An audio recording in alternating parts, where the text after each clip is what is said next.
Culvert for Betteh, strengthening Colbot's collective muscle for community resilience. Colbot is a settlement located in eastern Freetown, Sierra Leone, which stretches from the Granville Brook dump site along an estuary to the coast. The community's history can be traced back to the first families who settled there in 1964. Since then, Colbot has witnessed 4 major waves of migration, the most recent and largest wave taking place after 2002, when laborers from the provinces of Sierra Leone moved to Freetown in search of work following the Civil War.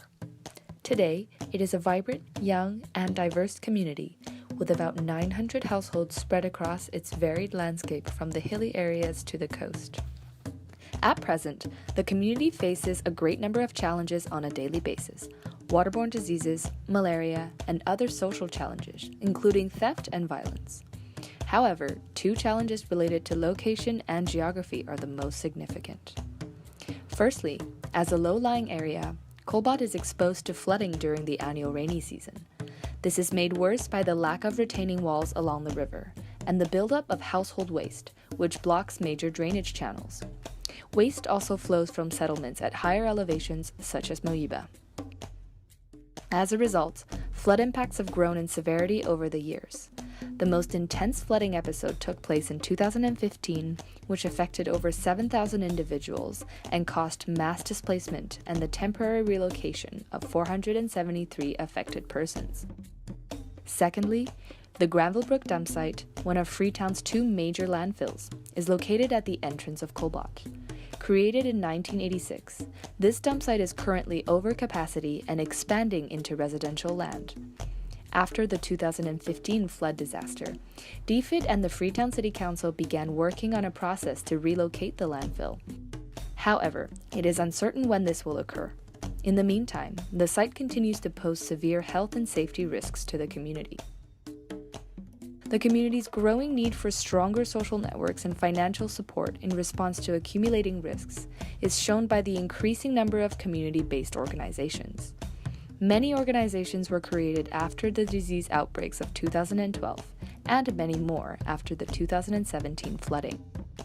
The citywide Transform Freetown plan, launched this January under the current Aki Sawyer administration, which is in effect until 2022, aims to build resilience against these risks by strengthening community-level governance and resource mobilization. The City Council recognizes that all actors have a role to play in this plan.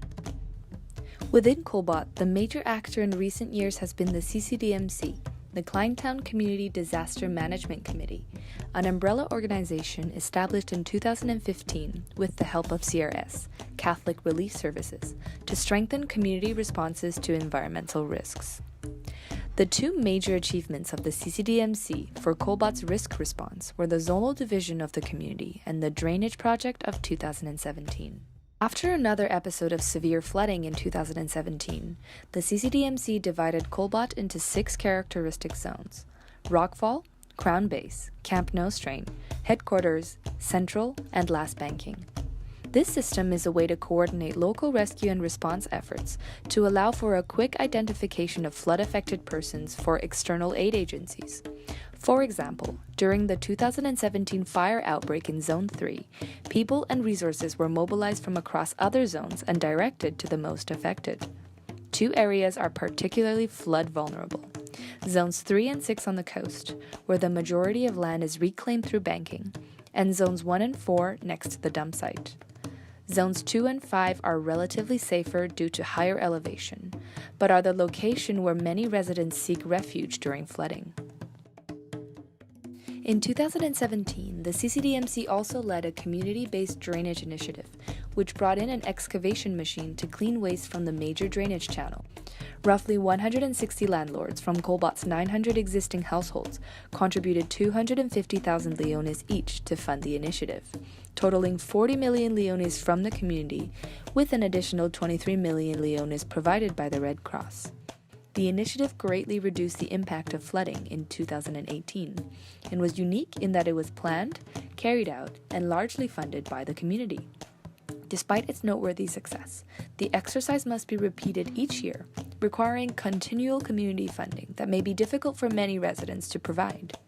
In addition, The majority of tenants in Colbot are reluctant to give money due to their temporary residency or insecure tenure status.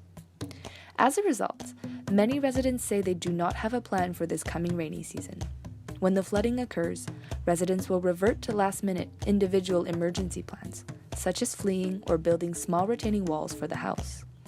Short-term thinking prevents the community from collaborating with external actors to achieve long-term resilience. But the community has the potential to act, as shown by its 2 successful initiatives. To understand how to build on the positive progress already made, we held 2 focus groups with residents from the most vulnerable areas, and a third with community-based organizations, where we discussed barriers and opportunities for action. We conducted surveys and in-depth interviews with key informants from all zones, including chiefs, imams, and leaders of savings groups. Finally, we invited them to co-produce strategies for long-term, collective community resilience building. Through our findings, we decided to focus on 3 pillars: partnership and coordination, equitable funding, and information sharing. Pillar 1, partnership and coordination. Colbot has a complex parallel governance structure made up of secular, religious, and traditional bodies. CBO leaders, imams, and chiefs all operate within the community, yet a lack of cooperation between the 3 bodies sometimes has led to overlapping roles and insufficient representation of the most vulnerable groups. Poor communication between leaders is exacerbated by Colbot's zonal division, which has led to greater intrazonal focus and little community-wide development.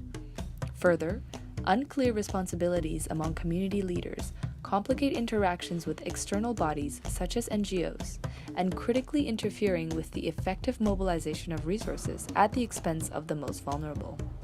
Government or NGOs go help we for make this trouble with them people and make the rescue them. So this arrangement been there on, so NGOs put on, governments put on.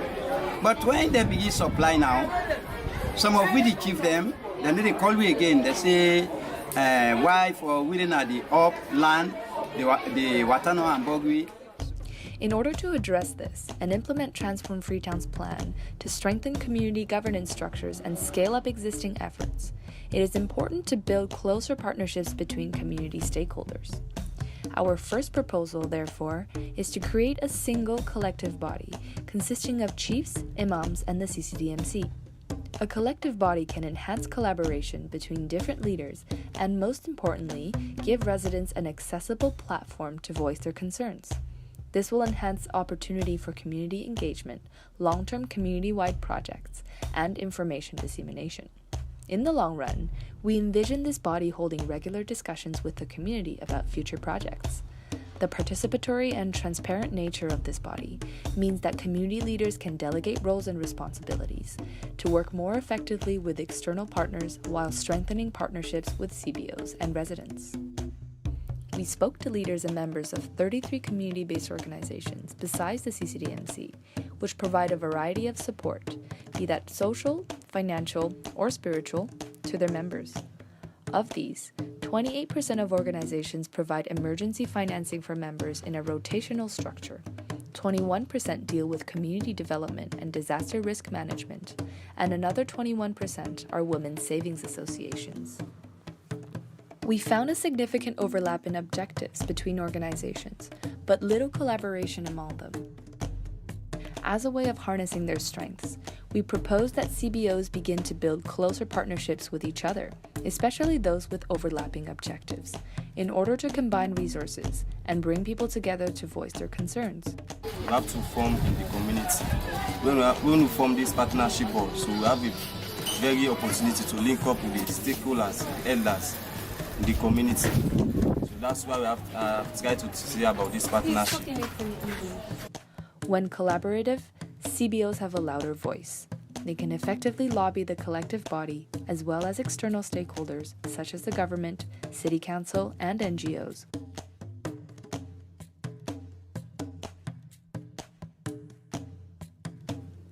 Pillar 2, equitable funding. Our work with CBOs revealed that the community has very effective funding capacity. 80% of organizations collect payments either weekly or monthly from their members.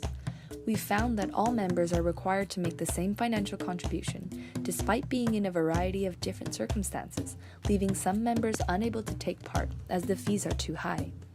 We believe that the issue of equality versus equity around contributions should be addressed to create a fairer system of money collection that reflects the community's diversity in financial circumstances. As such, we suggest a graduated scheme of money collection based on the financial condition of households. Equally, there is incredible potential within Colbot to pool resources. For instance, Al-Mutaida, an Islamic organization with over 500 members, can collect up to 2,500,000 leones each month from its members. Similarly, women's savings groups alone are collectively able to raise over 1,350,000 leones each month. Although there is strong potential, our dialogues with CBO leaders show that financial issues remain the biggest challenge holding back the community-wide development projects. Even when members have available money, they may not contribute if the direction of the funds and the impact of the project are unclear. One way to overcome this barrier would be a public register of money flows, created using receipts of the money spent and raised by each CBO. This data could be made easily accessible for the whole community, allowing CBOs to interact further and take suggestions or queries from members. CBO leaders and members reported that the majority of funds collected are still being used for small-scale individual projects, rather than applied to community-wide development initiatives. They form their own organization just to look around, just to take care of the welfare of the members. Not for the community. There are two reasons for this. Firstly, there is a general lack of sensitization around what can be achieved with communal spending. Secondly, there are tensions between the expectations of tenants versus landlords, with tenants often expecting landlords to contribute, while many landlords expecting external NGOs to take responsibility. To foster communal spending and promote transparency, we propose that community projects create specific and clear targets, which will emphasize the community impact of individual spending and encourage residents to think in the longer term. We are certain that the success of the 2017 drainage project can be replicated if Colbot's resource pooling is maximized.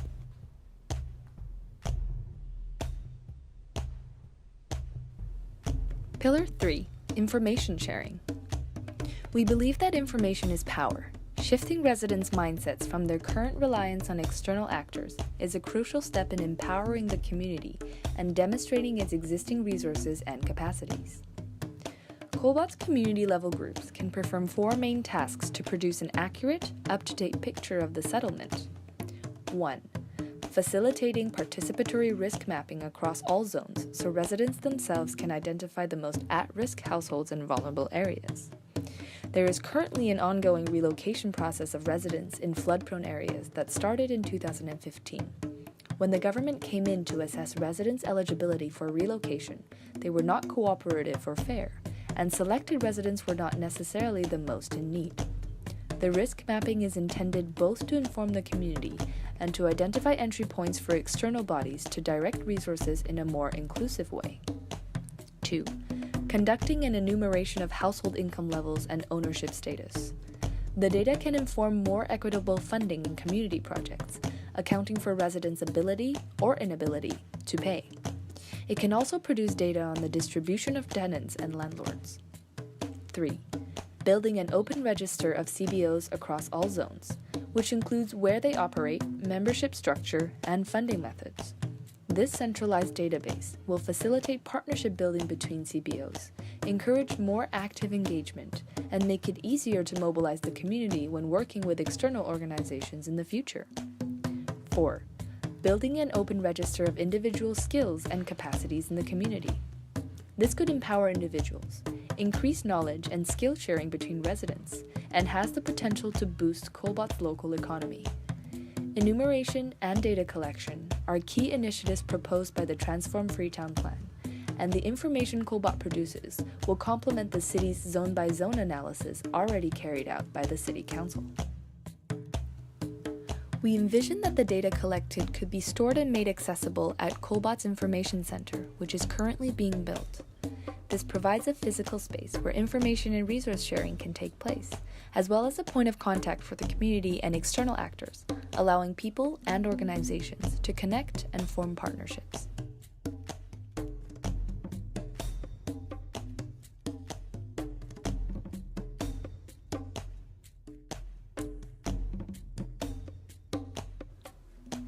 Colbot's 2017 drainage project has inspired other informal settlements across Freetown to duplicate a similar community-driven project. It showed how a community can move from a situation where households are struggling to cope with disaster individually to one where households are acting for mitigation collectively. The co-produced strategy we presented in this video, based on the core pillars of partnership and coordination, equitable funding, and information sharing, should encourage similar projects in the future. These pillars allow Colbot to work more closely with the ongoing Transform Freetown initiatives and emphasize the role this community can play in improving not only their own settlement, but also the wider city as a whole. Like a muscle, Colbot's collective response to risk will grow stronger with every use. One-year strategy should build upon the previous year's successes, and so on and so forth, until the community can achieve a self-sustaining method. The successful achievement of Transform Freetown requires everyone to play an active role in building resilience, whether they reside in informal or formal parts of the city. But for the process to be truly equitable, all actors need to feel empowered. While external stakeholders continue to play a vital role in financing community development, we believe that a strong Colbot is in the best position to lobby for external resources, identify entry points for external NGOs, and work alongside the City Council.